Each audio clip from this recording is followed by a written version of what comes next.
Olá, bom dia. São 7 horas em Brasília, do dia 16/6/2020. E estamos aqui ao vivo para mais um Today. Nosso propósito com o Today é sempre conversar com uma pessoa, trazer orientações, fazer com que essa pessoa pelo menos tenha um direcionamento de como cuidar da sua saúde, saber para qual direção ela deve andar. E tem sido um grande prazer conversar todas as manhãs com uma pessoa e são muitas histórias, né, que a gente tem tido contato e tem sido muito agradável esse momento de Today. Então vamos fazer uma breve reflexão de uma matéria que foi publicada ontem a respeito da flexibilização em São Paulo. Veja, eu estava lendo essa matéria ontem e eles disseram que por conta da flexibilização, São Paulo pode ter um aumento. Pronto. E então essa matéria diz que São Paulo pode ter um aumento de 10.300 pessoas, né, número de óbitos por conta do coronavírus por causa da flexibilização. A gente sabe da necessidade da flexibilização, a gente sabe da necessidade de retomarmos, né, a nossa economia, porém a gente percebe que a nossa flexibilização ela tem sido realizada de uma maneira bem diferente da maneira que foi realizada em outros países. Eles fizeram um processo muito mais rígido de quarentena do que nós. A população aderiu muito mais, e aí eu nem estou ocupando agora governantes, mas sim as pessoas mesmos porque nós temos um grupo de pessoas muito, digamos assim, mal educadas no Brasil, que não sabem respeitar leis. E isso é muito triste. O processo da quarentena era para ter sido feito de uma maneira muito mais rígida em todo o Brasil. E não o fizemos. E agora já estamos flexibilizando, no meu ponto de vista, muito, né, antecipadamente. E isso é um problema. É verdade, são muitas mortes e o número de mortes tende a aumentar. Por conta da maneira como o brasileiro tem levado essa pandemia, esse período de quarentena, isso é um problema. Nós precisamos criar juízo na cabeça. Acho que falta muito juízo na cabeça do brasileiro. Mas fazer o quê? Isso daí são escolhas individuais, né? Não temos como fazer muita coisa a respeito disso.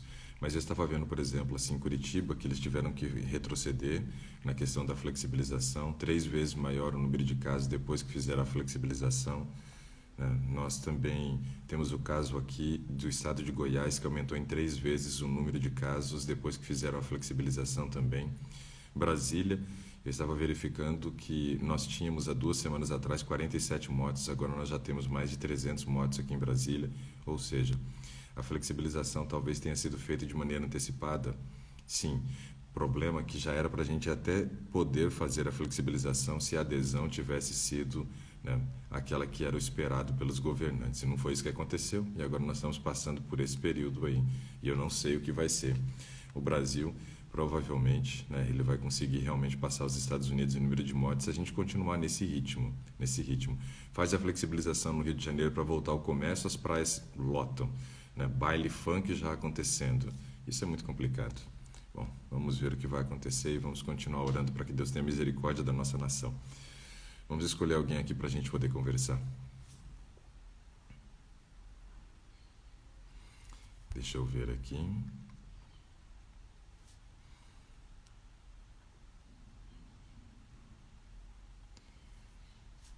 Já escolhi uma pessoa conosco hoje.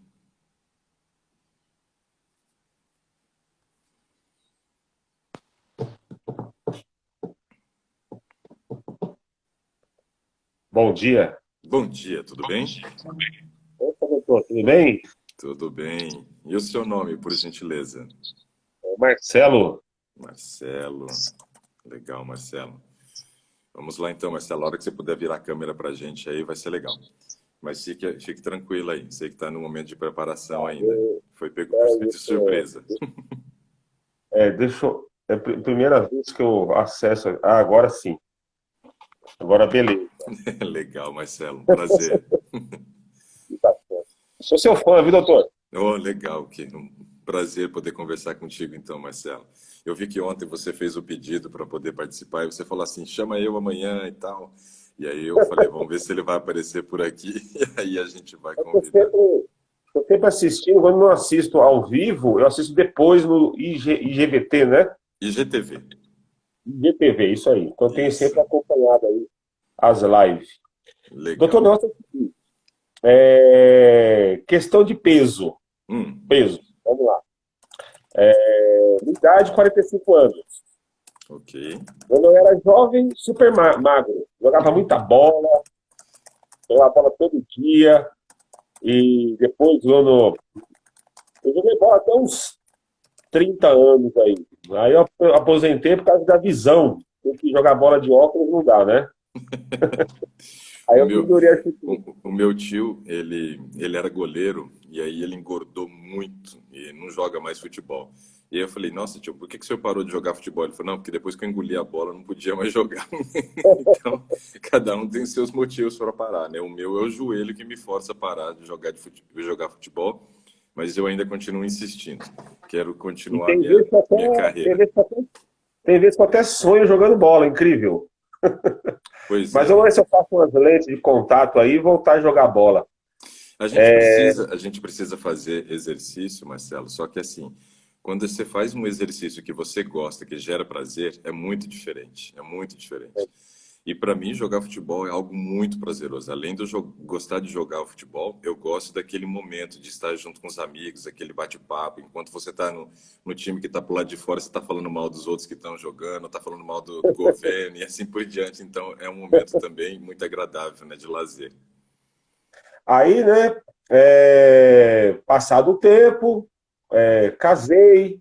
Aí antes de eu servir a Deus, a gente bebia, aquela vida desregrada, muito, aí ganhei muito peso, mesmo com esse muito peso assim, acho que cheguei a pesar uns 90, talvez, 1,73 m. Ok. Aí quando eu vim para a igreja, aí tiramos vários alimentos, café, bebida, cheguei a comportar por 2 anos, andava muito a pé. Aí eu emagreci bem, 70 quilos. Uhum. Aí eu saí da comportagem, fui voltar à atividade que eu fazia antes, e aí eu estabilizei aí por muitos anos 78, 80. Uhum. 78, 80. Mas de uns 6 anos para cá, eu tenho uns 11 anos de casado, né? De uns 6 anos para cá, eu já cheguei até 99. Ó, 99. Isso, 99. Hoje eu devo estar com uns 95. Maravilha. Então, assim, como é que. Meus horários são todos regulados, porque eu trabalho como autônomo. certo. Estou até nessa luta no coronavírus aí.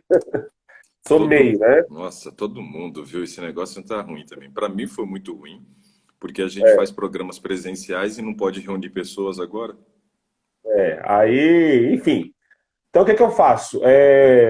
Faço as caminhadas. Eu gosto muito de comer de 5 em 5 horas, não belisco. Uhum. Gosto de comer bem de manhã. Como de manhã eu já comi esse hábito, como certinho de manhã. Granola, fruta, pão integral. Eu gosto de fazer pão 100% integral. Minha Legal. alimentação de manhã é boa. O meu horário de almoço é horário de almoço sem horário. Porque como eu trabalho por conta, então assim, tem vezes que eu almoço 4 horas, tomo café 7 horas, 8. Café da manhã, desejum, né? 7, 8 horas, desejum. Aí, quando dá para me almoçar 2 horas, almoço, quando dá, almoço 4 horas. Então, esse é o horário. E à noite, tem vezes que eu como, tem vezes que não, mas eu não como arroz e feijão à noite. Uhum. Geralmente é pão, pedaço de pizza, a gente come de vez em quando, a pizza. E exercício físico eu tenho procurado fazer, não tenho feito assim, sabe? Mas eu faço umas 3 vezes por semana, eu faço. Eu gosto de Certo. fazer HIIT, o HIIT aqui na ergométrica. Então, Legal. eu pedalo 2 minutos, descanso um. Muito bom. Pedalo 2, descanso um por 40 minutos. Bastante Só que eu, tempo. faço, eu consigo fazer isso umas 2 vezes por semana, Uhum. devido aos horários. Aqui perto da minha casa tem uma escadaria. Esses dias eu subi a escada 4 vezes. Você Fiz mora caminhada onde, de Marcelo? Capão Redondo. Capão Redondo. Conheço. Conhece, né? Mano, O Capão Redondo teve uma época que lançaram até um livro chamado Capão Vermelho, que foi o bairro mais perigoso do mundo, né? hoje em dia, aqui o bairro, a parte do Capão que eu moro aqui é tranquila. Que bom, Aí tem graças a Deus. uma escadaria aqui muito bacana. Então, subir essa escada, olha, é um exercício, hein? Tem umas ladeiras, eu gosto de subir ladeira também. Eu percebo quando eu faço. Eu tinha aquele reloginho que marca, sabe? Que o nome, que marca os batimentos cardíacos. Sim. E eu percebi quando eu subi uma ladeira, ele dava o mesmo batimento que fizesse um hit. Olha que interessante, subir ladeira é um exercício bacana.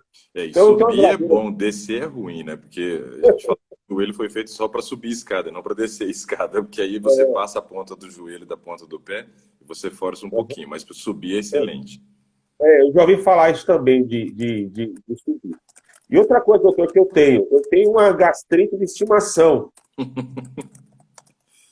Quanto tem tempo já? aproximadamente, que me acompanha aproximadamente, tem 45 anos. Me acompanha aí aproximadamente metade dos anos 90, vai. Nossa, faz tempo. Faz tempo. Tô falando 90, de, tô 94 falando de para cá. 25 anos, então. Só que aí, olha que curioso. Antes de eu vir para a igreja, bebia café, usava álcool, aquele negócio todo. Aí quando eu vim para a igreja, a gastrite desapareceu. Porque Desapareceu. você tinha duas coisas que você citou que agride muito a mucosa do estômago. Uma delas é o café, por dois motivos. Primeiro, porque ele é estimulante, segundo, porque ele é quente, né? Bebidas com alta temperatura fazem mal. E aí tem um aspecto importante também da gente analisar que o álcool, ele faz muito mal para a mucosa. Se, por exemplo, você colocar álcool na pele, você vai perceber que a sua pele vai ficar ressecada, porque ele desidrata. E é isso que acontece também quando se faz uso da bebida alcoólica no nosso estômago. Então isso é um Aí, problema, né? Aí não tem aí eu como não ter acredito, gastrite. aí eu acredito álcool, café, carne de porco, comida desregrada, não tinha horário de sono, porque ficava à noite, enfim, né? Nas baladas, esses negócios. Aí quando eu vim para a igreja, eu fiquei muito tempo sem gastrite, viu? Uhum. Eu acredito aí que pelo menos uns 2, 3 anos, hein? Uns 2, 3 anos. Aí, de uns 10 anos para cá, o negócio tem me acompanhado. Eu já fiz exame, a vez que eu fiz exame, o último exame que eu fiz tem uns 6 anos, Seis da anos. gastrite, não esqueci o nome, mas tipo uma gastrite, lá menciona que é uma gastrite leve. Sim. Já conversei com um amigo meu enfermeiro, ele acha que tem a ver com o sistema nervoso, horários irregulares, ansiedade, É, eu, trabalho. eu vou destacar algumas questões aqui da gastrite, a gente vai tentar encontrar essa causa. Isso é muito É, importante, porque é um desconforto muito grande e, além disso, é que de uma gastrite, daqui a pouco você pode começar a ter um refluxo, e aí o refluxo já é um negócio bem mais grave que a gastrite, e você pode ter uma gastrite isso não com tem. ulceração também. Refluxo tem também. Não tenho. Então, vamos fazer de Refluxo tudo não. para não ter, porque isso daí é ruim, viu? É ruim, né? Aí, viu, doutor? Outra coisa que eu percebo, quando eu fiz essa endoscopia, né? Aí o médico passou o omeprazol por 90 dias. Uhum. Aí eu fiz o tratamento certinho, era uma vez de manhã em jejum. Uma vez por dia, desculpa, uma vez por dia, pela manhã em jejum, Certo. durante 90 dias. Aí eu fiz. Aí depois que terminou esse tratamento, eu fiquei acho que uns 30 ou 45 dias sem queimação nenhuma. É porque Aí assim, voltou. o omeprazol, ele não é um medicamento para tratar a gastrite. Ele é um medicamento para proteger a mucosa do estômago. Então, esse é o papel do omeprazol. Quando você, por exemplo, está tomando essa medicação, você vai ficar com a mucosa protegida e você vai ter uma menor ação do ácido sobre a mucosa. Então, você se sente bem no período que você está usando o omeprazol. O problema é que muitas vezes a pessoa começa a utilizar o omeprazol e aí ela fala assim: opa, resolvi meu problema. Ela não resolveu o problema, ela está tapando só com a peneira ali com o omeprazol. Só que realmente o uso da medicação, ele tira ou pelo menos reduz drasticamente o efeito da gastrite. E aí a pessoa começa a usar ele de maneira constante, acha que é remédio regular que vai utilizar aí pelo resto da vida. E não é. porque tem inúmeros efeitos colaterais de você ficar utilizando depois o omeprazol por muito tempo. O grande problema é que ele só prescreveu o omeprazol, porém ele não investigou a causa, né, dessa sua gastrite. Se você não tratar a causa, enquanto você está usando o omeprazol, você se sente bem, para de usar, volta o problema.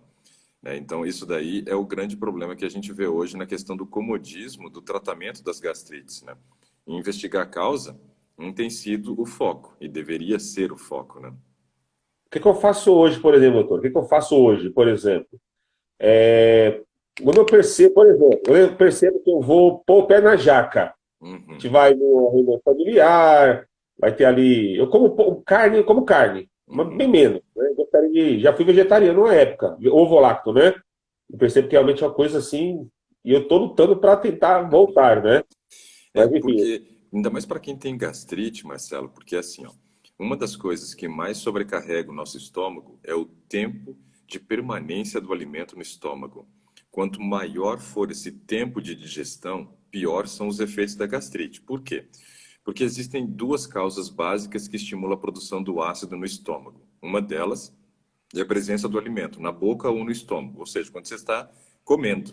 O processo de comer estimula a produção de ácido. O teu cérebro, quando você começa a mastigar, entende assim, pô, Marcelo vai comer, eu preciso liberar ácido para fazer a digestão.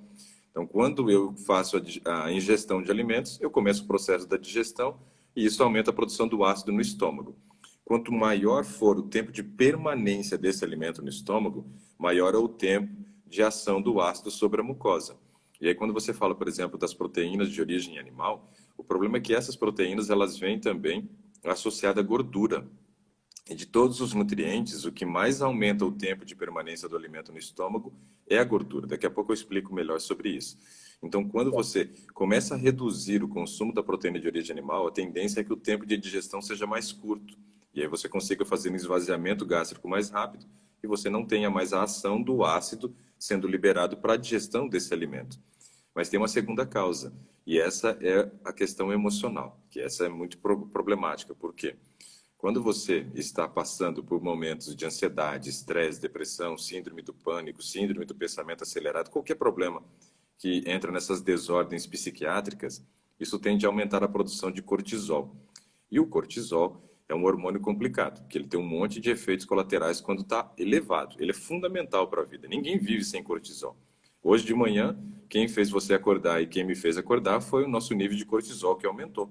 Então, isso é muito importante para nós. Agora, quando você mantém esse nível de cortisol elevado na corrente sanguínea por muito tempo, ele estimula a produção do ácido também no estômago. Então, você vai produzir ácido clorídrico e aí você piora a gastrite.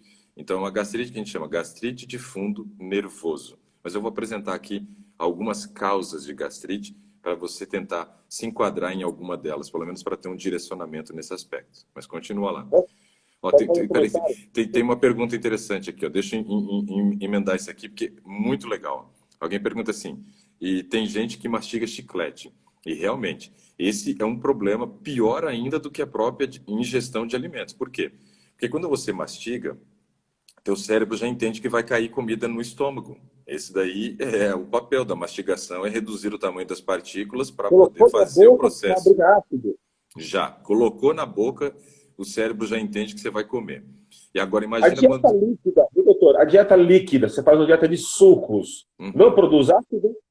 Aí, nesse caso, não vai ter uma produção de ácido elevada. Um pouco sempre vai produzir, porque vai ter alguma coisa dentro do estômago, mas quase nada. Principalmente porque o ácido ele é liberado, Marcelo, com a finalidade de iniciar o processo da digestão da proteína. Então, quando você faz a mastigação, teu cérebro não sabe o que você está comendo naquele momento. Só depois que cair no estômago que ele vai saber. Mas quando você mastiga, já estimula a produção de ácido. E quando tem proteína, aí você libera mais ácido ainda. Por quê? O processo da digestão da proteína começa no estômago e termina no intestino. Então, para você começar o processo da produção da digestão da proteína, você precisa do ácido para deixar ela numa condição mais simples, para que seja feita a digestão no intestino. Quando a gente olha para a Entendi. proteína, você tem a proteína em quatro formatos estruturais. Uma chamada de proteína primária. Você não encontra essa na natureza. Ela vira uma proteína primária no seu estômago justamente pela ação do ácido, que é uma proteína linear, ou seja, os aminoácidos, que são os constituintes da proteína, eles estão em linha. um na frente do outro. E isso favorece na hora de você fazer o processo da digestão intestinal, que é quebrar esses aminoácidos, né? Você vai quebrando em porções menores, e essas porções menores vão sofrendo a ação de outras enzimas, e você vai reduzindo até que você tenha aminoácido livre, ou di ou tripeptídeo, que são 2 ou 3 aminoácidos ligados um no outro, para que ocorra absorção. Agora, na natureza a gente vai encontrar essa proteína que vira linear no estômago, ela pode estar no formato de alfa-hélice, ou seja, fazendo vários Zs, assim, como se a gente estivesse fazendo caligrafia. Nesse formato de alfa-hélice, ela já precisa da ação do ácido. Precisa da ação do ácido para ela ficar linear e sofrer a digestão no intestino. Tem outra constituição que é a terciária, onde essas hélices que nós tínhamos aqui, elas se dobram sobre si e formam um novelo, como se fosse um novelo de lã, tudo embolado ali. Mais difícil a digestão ainda, ou seja, tempo de permanência maior no estômago. Essa é a proteína terciária. E a proteína quaternária são 2 ou até 4 novelos unidos um ao outro. Por exemplo, a hemoglobina, que é a proteína que faz o transporte de oxigênio no nosso sangue, ela é uma proteína quaternária. Então, quando você come uma carne, por exemplo, vermelha, a carne vermelha, a pigmentação da carne acontece justamente, ela é vermelha por causa da presença do sangue. E quando você olha, por exemplo, para uma carne que está ali na gôndola do açougue ou do seu supermercado e tal, você percebe que ela tem uma coloração avermelhada. Isso quer dizer que aquela hemoglobina da carne está ligada ao oxigênio. Isso a gente chama de oxihemoglobina. Quando está meio marrom, que é uma carne já envelhecida, que perdeu o oxigênio, aí é meta-hemoglobina. E olha só o que o pessoal do açougue costuma fazer. Quando a carne começa... Quando ela fica marrom, já está meio feia, assim, com aquele aspecto de velha, ele vai e tira uma fatiazinha bem fina dela. E aí, quando ele tira aquela fatiazinha fina dela, ele tirou aquela fatia marrom, que estava cheio de meta-hemoglobina, e deixa ela de novo cheia de oxigênio ali, oxihemoglobina. Então, aparentemente, ó, carne nova, bonita, fresquinha. Ou vai lá e borrifa nitrito ou nitrato, que é pior ainda, né? Que aí aumenta a quantidade de oxigênio. Mas eu estou destacando isso para você entender assim, ó, por exemplo, carne vermelha tem hemoglobina. É isso que dá a coloração dela. E é uma proteína quaternária, de difícil digestão. Então, para que a gente entenda que realmente produtos de origem animal, eles vão demandar um tempo maior. Desculpa, repete, por favor. O queijo se enquadra nisso? Difícil digestão? O queijo tem uma digestão muito mais difícil do que a carne, por Eu causa como muito queijo, doutor. Nossa... Tem uma proteína ali, Marcelo, que é muito mais difícil de ser digerida do que as proteínas presentes na carne. É a caseína. A caseína é uma proteína muito grande, muito grande. Então, assim, ó, se a gente fosse fazer um comparativo da caseína com outras proteínas em termos de tamanho, qual seria a melhor representação? Seria você comparar um trem com um caminhão. É bem diferente o tamanho, não é? Um trem e um caminhão. Então, a caseína é o trem e as outras proteínas, né, são os caminhões, aí no caso. Então, é muito grande a caseína. Então, ela demanda um tempo de permanência dessa proteína no estômago maior do que a própria carne. É por causa dessa dificuldade. Carne, então? Para a digestão, sim.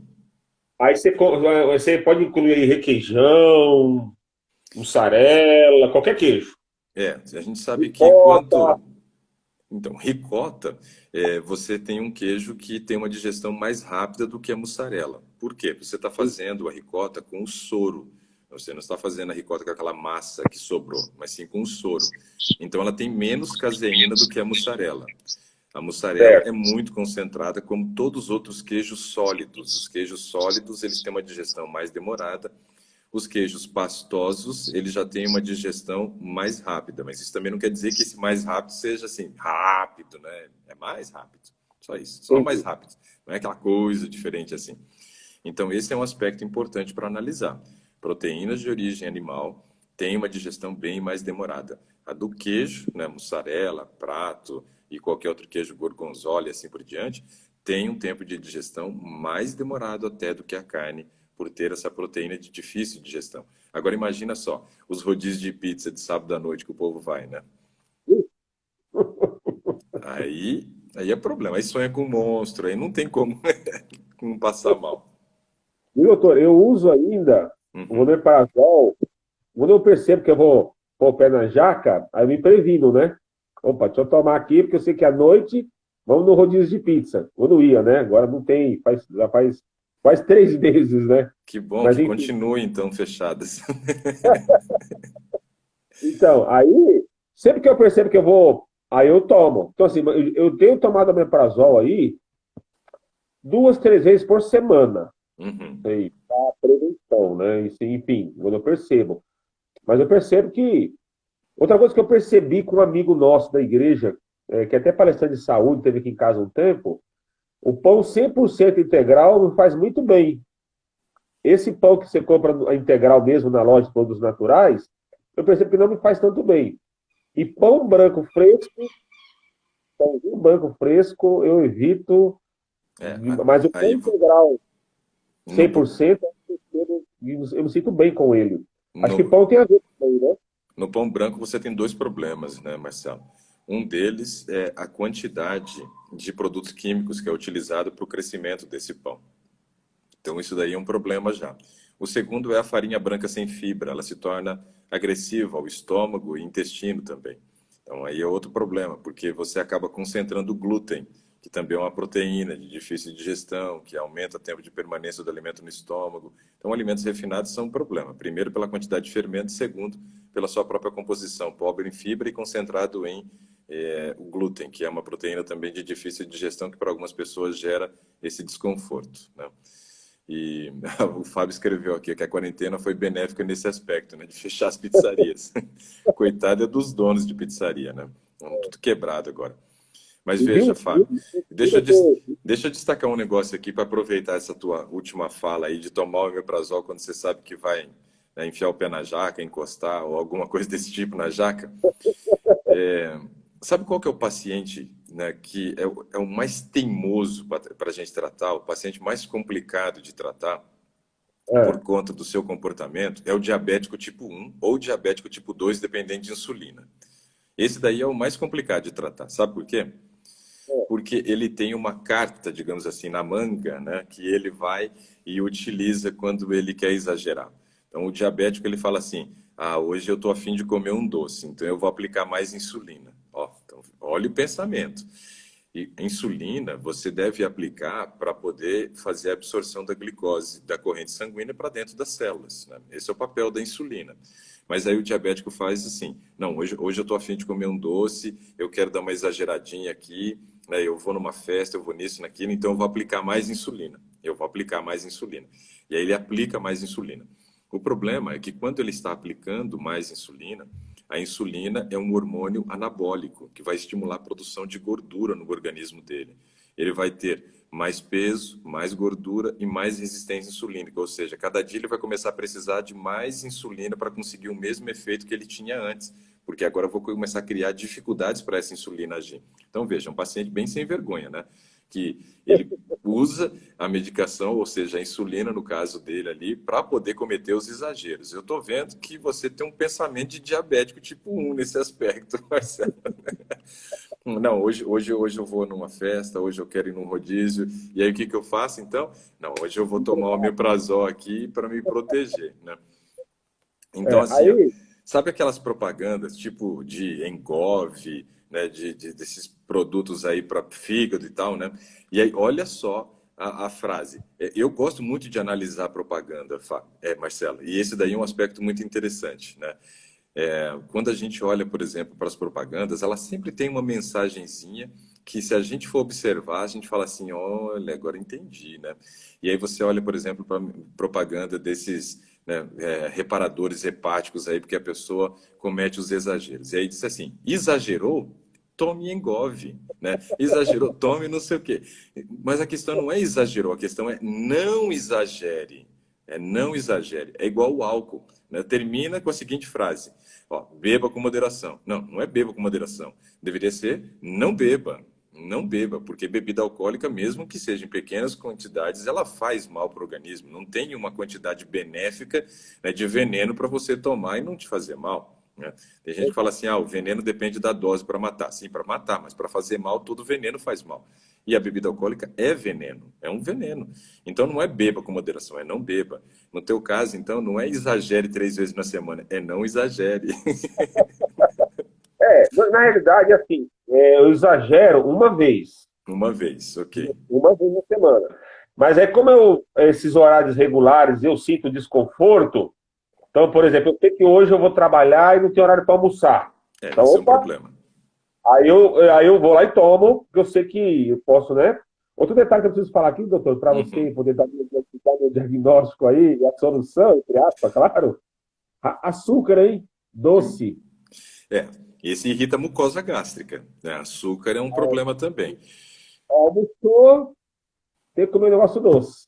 Então, você E sabe outra que coisa, o problema do açúcar, Marcelo, é que no processo de branqueamento se usa soda cáustica, né? E isso é um agressor muito grande de mucosa gástrica. Esse que é o grande problema do açúcar, porque para o ele açúcar que ficar... o chocolatezinho, uma bolacha de wafer que você comia lá no treino. Ixi, isso daí tá no passado. Graças a Deus só tá armazenado aqui dentro, mas tá sufocado já esse velho hábito aí. Não, Então, mas assim, era todo infelizmente, dia o wafer, era um pacote de wafer e um pacote de bônus de doce de leite. aí, para terminar aqui, para você me dar meu diagnóstico aí, falso magro. Eu posso dizer que eu sou assim, barriguinha de chope. Eu não bebo. Não bebo. Sim. Tem aquele abdomezinho e eu tento perder essa barriguinha e é um suador. Eu acho que tem tudo a ver com isso, né? Eu estava até assistindo agora um curso sobre imunidade do Dr. Sela, que estava falando aqui de lactobacilos. Falei, será que isso não é bom para mim? O lactobacilos eu incentivo muito para a questão da imunidade, porque 70% da nossa imunidade depende da nossa microbiota intestinal. Esse é um fato. E o lactobacilos ele ajuda no trânsito intestinal. E eu vou te explicar uma coisa importante. Por exemplo, esse aqui é interessante. Enterogemina, sim, é interessante. Aí Yakult é interessante. Não, Kefir, Yakult não. não. E E é- kefir? o kefir, se for de leite, eu não recomendo. Agora, se for o kefir de água, tudo tranquilo. O kefir que você faz ele no leite, minha esposa já fez uma vez no leite de coco. Aí sim, beleza. No leite de coco. Tem que ser no leite. Sem ser de origem animal, podemos dizer assim, né? Uhum. E é isso aí, doutor. Gastrite e peso. O que eu faço? Gastrite, peso e emoções, né? Porque você falou desse aspecto aí também, né? Emoções, verdade. Ok. Então vamos começar com gastrite, que a gente já vinha falando um pouquinho dela. Quais são as principais causas de gastrite, Marcelo? As principais causas de gastrite são, em primeiro lugar, causa número um, né? A presença de bactéria no estômago, quando a gente tem o Helicobacter pylori. Por isso que é importante fazer endoscopia para saber. E para quem eu indicaria fazer endoscopia se está com processo de gastrite? Para pessoas que geralmente costumam comer fora, quem costuma comer fora de casa. Porque você adquirir essa bactéria, ela vem muito quando você come fora de casa e pega, por exemplo, um talher que foi mal higienizado e foi utilizado por uma pessoa que tinha gastrite e tinha essa bactéria. E aí você pode ter o talher, então, contaminado. Isso faz com que você tenha um maior risco, né, de aquisição, entre aspas, né, dessa bactéria e a causa número um, então, de gastrite. Por isso, quem come muito fora é importante fazer endoscopia quando ele tem gastrite para definir se essa não é a sua causa, né? Se você, por exemplo, tem alguém que come na tua casa, alguém da família que tem essa bactéria, também vale a pena fazer, porque muitas vezes, mesmo no processo de higienização com água e sabão, você não consegue remover. Muitas vezes Tem os cura? talheres tem cura, só que você vai ter que fazer um tratamento com uso de antibiótico por 28 dias e o omeprazol por 90 dias, né? Mas tem cura sim. A minha esposa já teve gastrite por causa da bactéria. Resolveu, não tem mais esse problema da gastrite. A minha mãe também já Feira teve. Santa, Aroeira, ajuda? Espinheira Santa ajuda. Aroeira eu ainda não sei, mas Espinheira Santa o Eu pessoal já diz vi que um tem tido estudo bom sobre. resultado. Eu já vi um estudo. Se eu tiver até te encaminho. Sim, Eu tenho aqui fazendo uma comparação Aroeira e Omeprazol. eu E já vi de Aroeira também. espinheira, eu vi de espinheira santa já. De espinheira santa eu vi que tem resultado. Mas manda para mim porque é sempre interessante, mais informação para gente. Vou mandar esse estudo para você dar uma olhada. Uhum.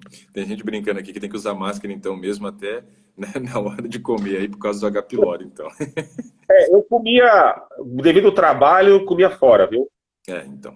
Você falou que às vezes não tinha nem hora para comer, eu falei, bom, deve comer fora.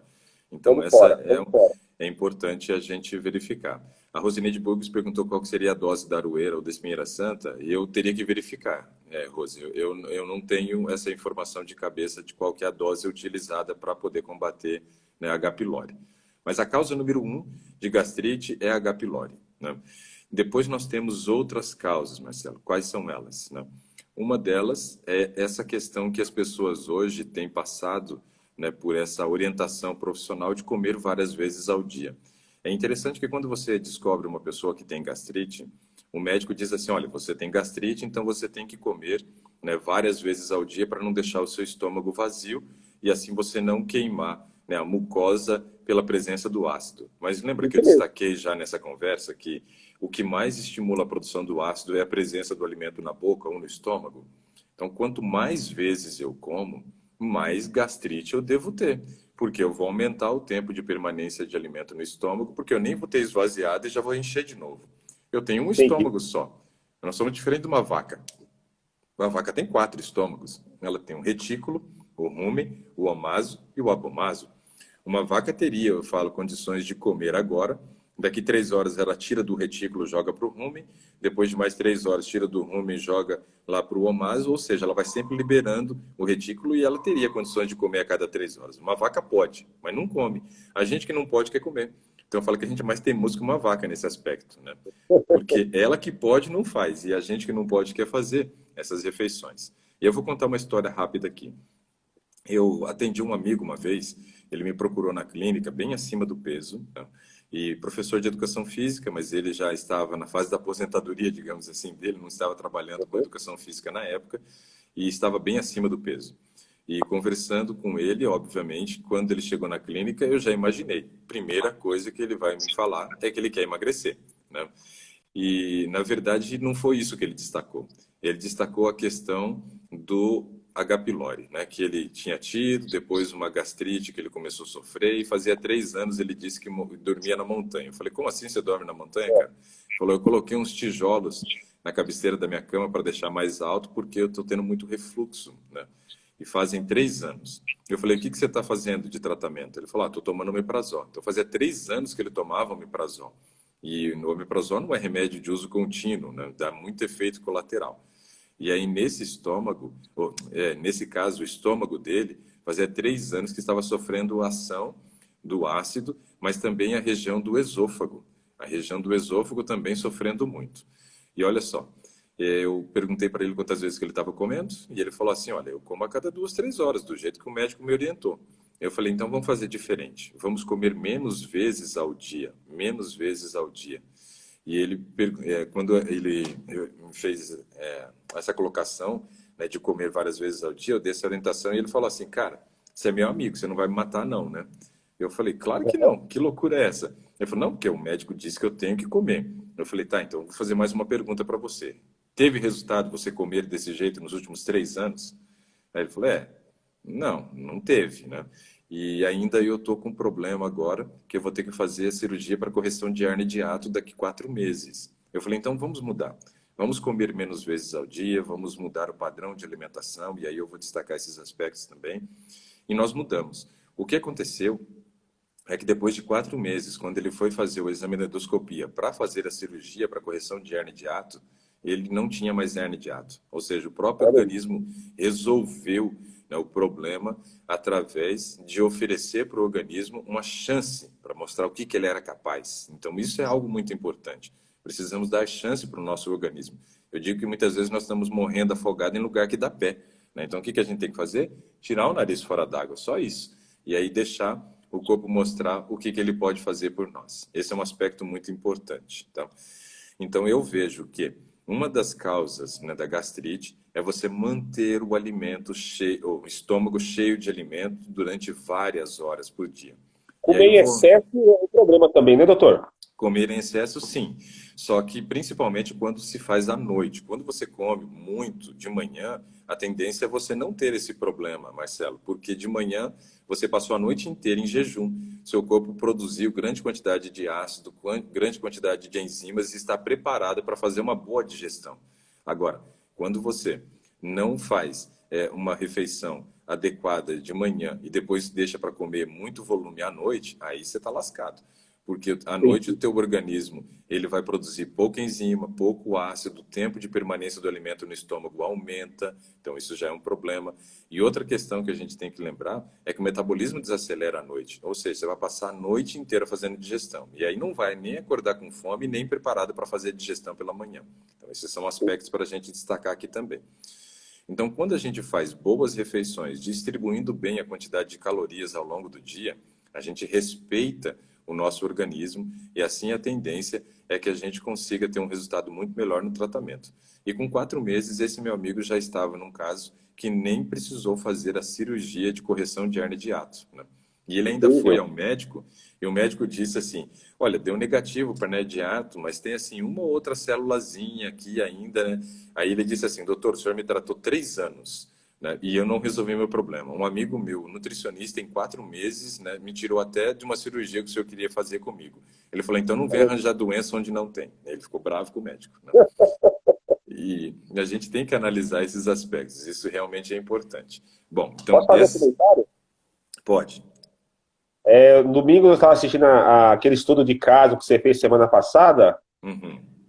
com uma nutricionista. Eu estava assistindo com a minha esposa, que é nutricionista também, né? Sim, Só que ela trabalha em outra área da nutrição, né? E eu falei sim. assim para minha esposa: parece que se a gente vai para o médico, piora, hein? Tem vezes que é complicado a situação, né? E eu não posso ficar acusando, dizendo que médico não sabe nada, claro que sabe. Mas é que tem Claro. muita gente que não foi fazer a medicina por vocação, né? Tem gente que faz medicina porque realmente tem vocação para ser médico. Tem gente que faz medicina porque tem vocação para ganhar dinheiro, né? E realmente hoje os médicos têm uma condição financeira diferente de muitos outros profissionais. É uma profissão que dá um grau, né, de estabilidade financeira diferenciado. E quando você tem médicos que não estão lá, né, trabalhando por vocação, mas sim por valor financeiro, então você percebe que tem muito profissional medíocre. Mas isso tem em todas as áreas, né?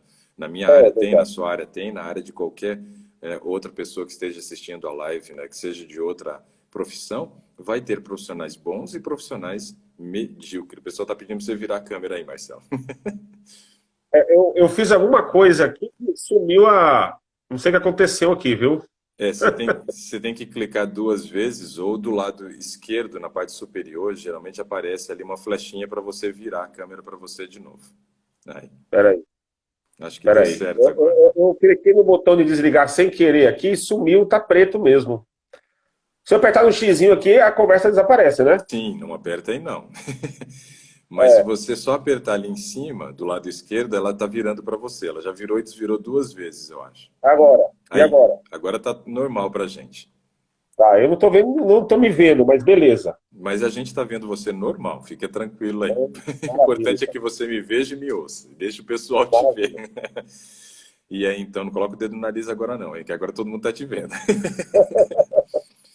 E aí, Marcelo, um dos problemas é esse, né?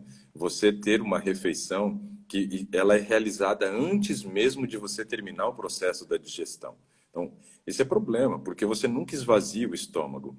Agora, vou destacar para você um artigo científico que foi publicado, feito em Loma Linda, lá na Califórnia, né, justamente analisando esse aspecto de você encher o estômago e considerar quanto tempo é necessário para você conseguir, né, esvaziar o estômago. Então, olha só, eles fizeram uma refeição americana melhorada. Por quê? Melhorada, porque o ovo era cozido, geralmente esse ovo é frito, né?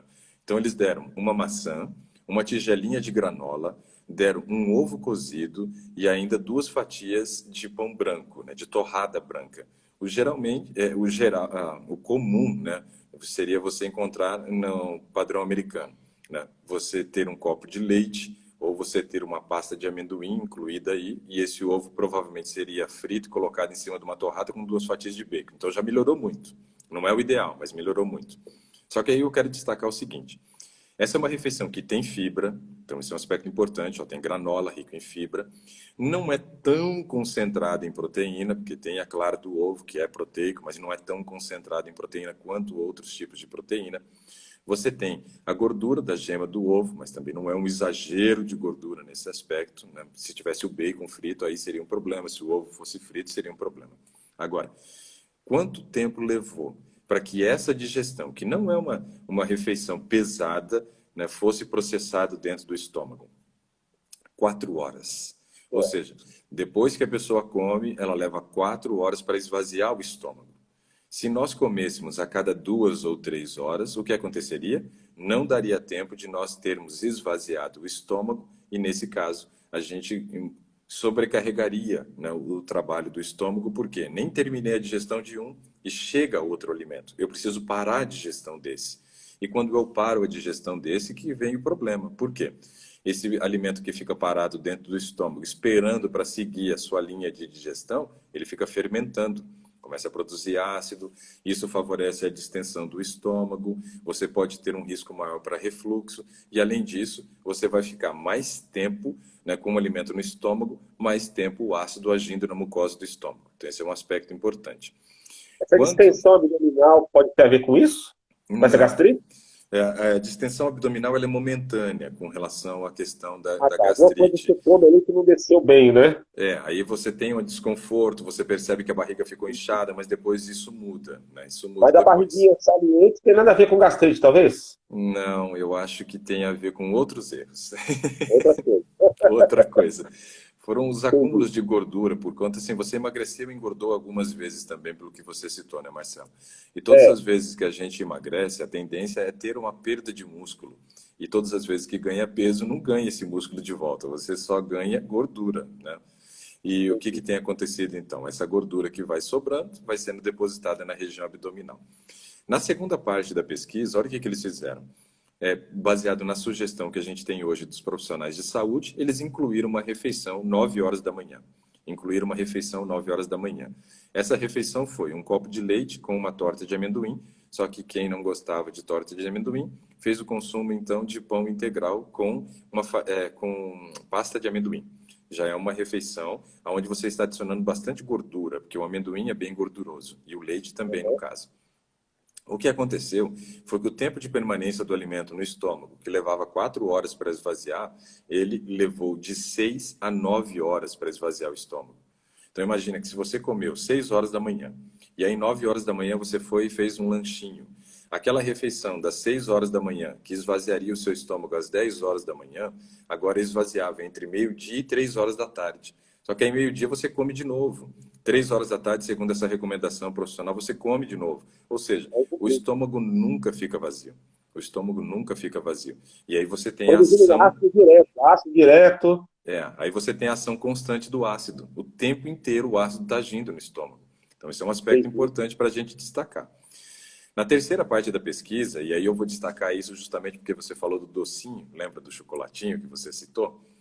Na terceira parte da pesquisa, eles fizeram o seguinte: eles deram uma refeição normal da manhã, aquela tigelinha de granola, maçã, 2 fatias de pão branco, mais um ovo cozido, e observaram que oferecendo um chocolate, às 9 horas da manhã, o tempo de permanência do alimento que entrou às 6 horas da manhã, né, foi de 13 horas, ou seja, só terminou a digestão do de jejum às 7 horas da noite.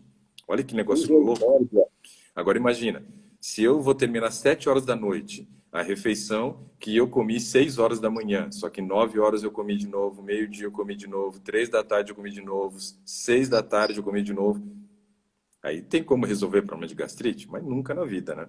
Então, assim, dar um tempo de permanência, né, entre uma refeição e outra maior, para que seu estômago tenha a possibilidade de fazer a digestão e ainda permanecer um tempo vazio, sem produzir ácido, é algo interessante no tratamento da gastrite, O ao jejum meu ver. intermitente seria positivo?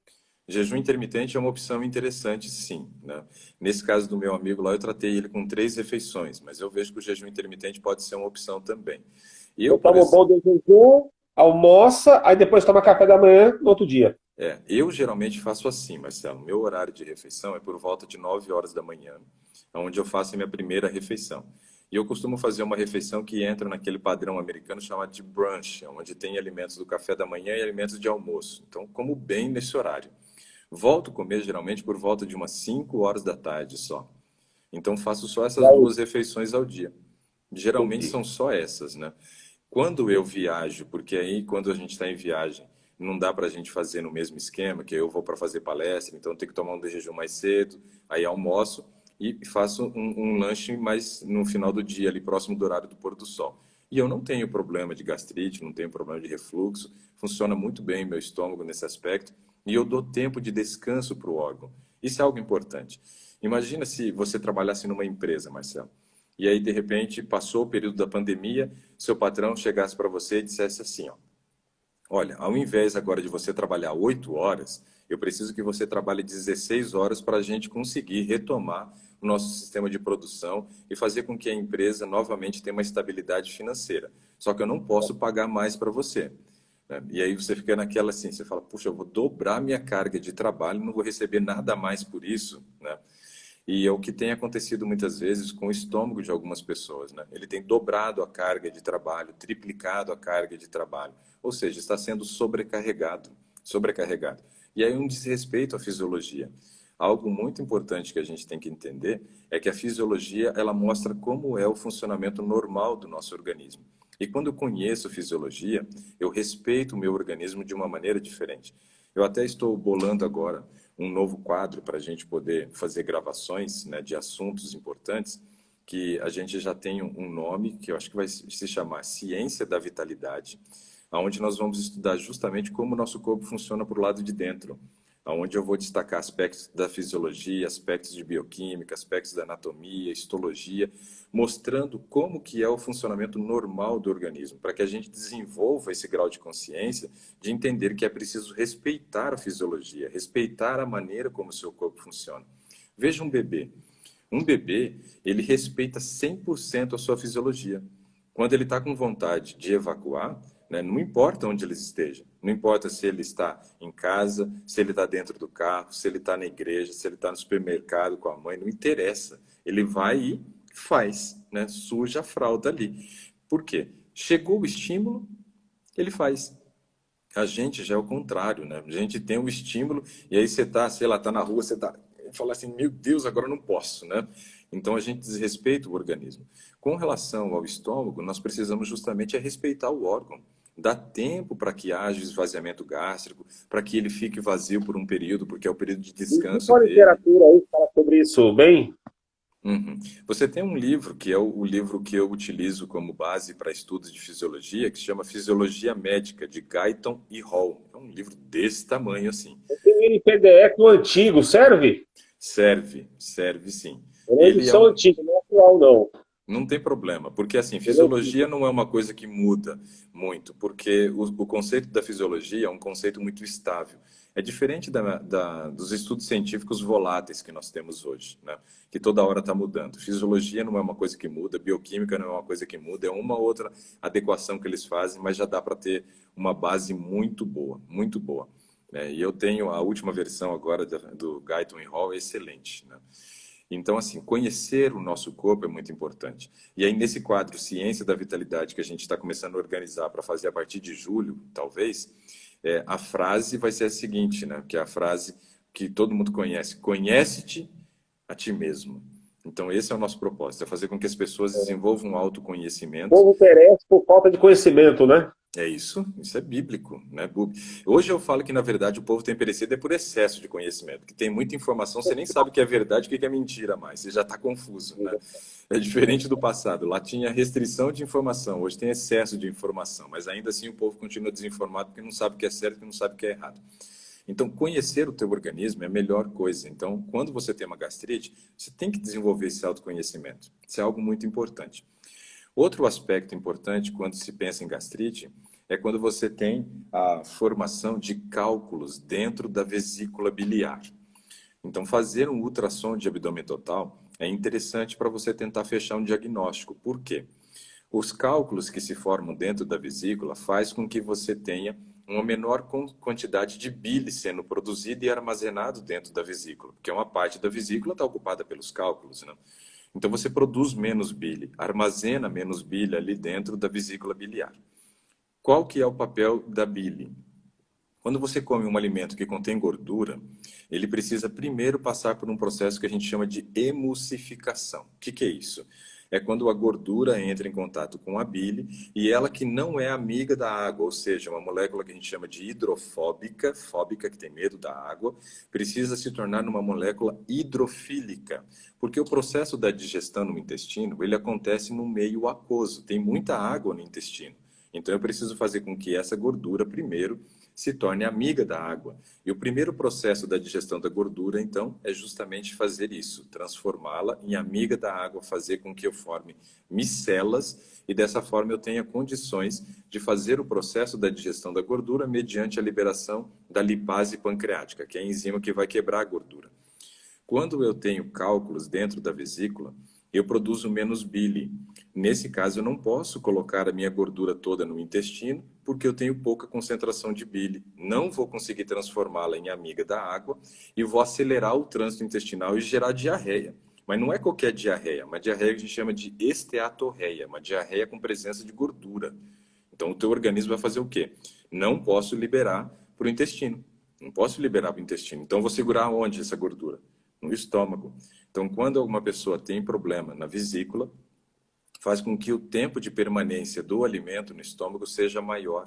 E isso, então, acaba aumentando esse tempo de permanência, aumentando a ação do ácido no estômago e gerando um processo de gastrite. Então, esse Eu acho também é que no uma caso causa. não deve ter problema de vesícula, né? Acho. Eu nunca senti nada, acho que não tenho. Aparentemente não, né? Aparentemente não, mas a gente tem que citar aqui porque tem muita gente assistindo que também tem problema de gastrite e aí ele pode encontrar a causa dele. Outro aspecto importante é o padrão de alimentação que nós temos, né?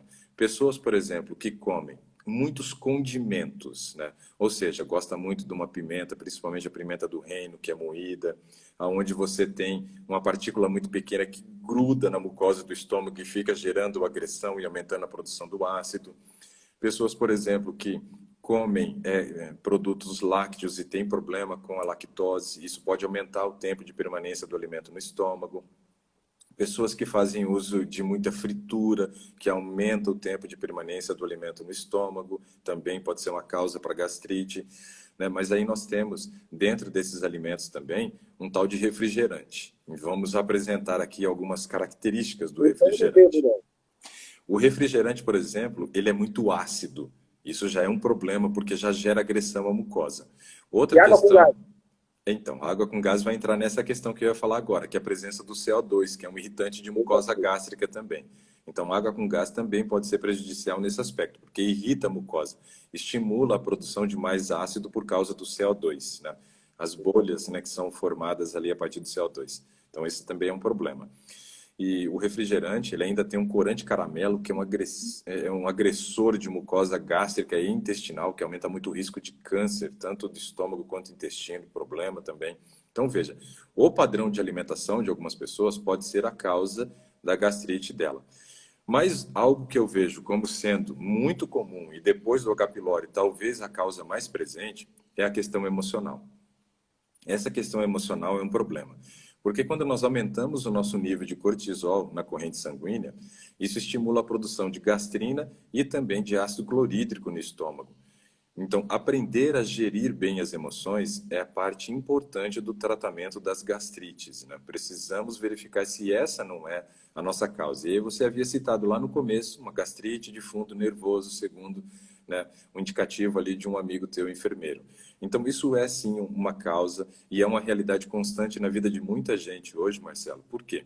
Nós temos aí no Brasil uma média de 80% da população sofrendo de algum transtorno de ansiedade. Então, esse é um aspecto importante. E se você tem que aprender a gerir melhor essa parte, né, emocional, porque é sim um grande problema. Você vê que você me trouxe algumas condições, eu não consegui trabalhar tudo. Por exemplo, o peso hoje eu não consegui trabalhar, mas trabalhamos bastante essa questão da gastrite para tentar entender.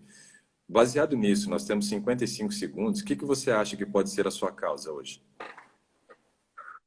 Vou pegar. Eu acho que eu não como 3 vezes, eu como só 3 vezes por dia. De vez em quando eu como bem à noite. Tem o quê? O produto, eu acho que o produto de origem animal tem a ver, talvez. Ok. E a questão do Pelo... peso, doutor? O peso, Continua. o peso pode ser um problema mais para quem tem refluxo, né? Mas para quem tem gastrite, ele é um prejuízo, mas não tão grave, né? Mas para quem tem refluxo, aí sim, porque você tem uma gordura que pressiona o estômago e favorece a abertura da válvula, e aí você tem um refluxo, então, ocorrendo, né? Então, assim, são várias questões que a gente tem que observar, e eu acho que pelo menos deu para a gente ter um direcionamento, né? Analisa como é que está o seu padrão emocional, tá bom, Marcelo? Acho que isso vale muito a pena. Vamos dar um tchau pro pessoal que nós temos 5 segundos. Obrigado.